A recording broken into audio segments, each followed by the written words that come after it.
श्री गोपाळ कृष्ण भगवान की जय। लीळा नंबर 400।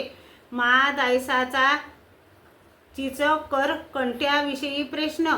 एके दिवशी मा दायसा भिक्षेला गेली तेव्हा एका घरी मुली खेळत होत्या। त्यांनी चिंच करंट्यात चिंचोक्याच्या पिठाने तयार केलेल्या भांड्यात पाणी व तांदूळ घालून चुलीवर ठेवले। ते खतखत करून उकळत होते।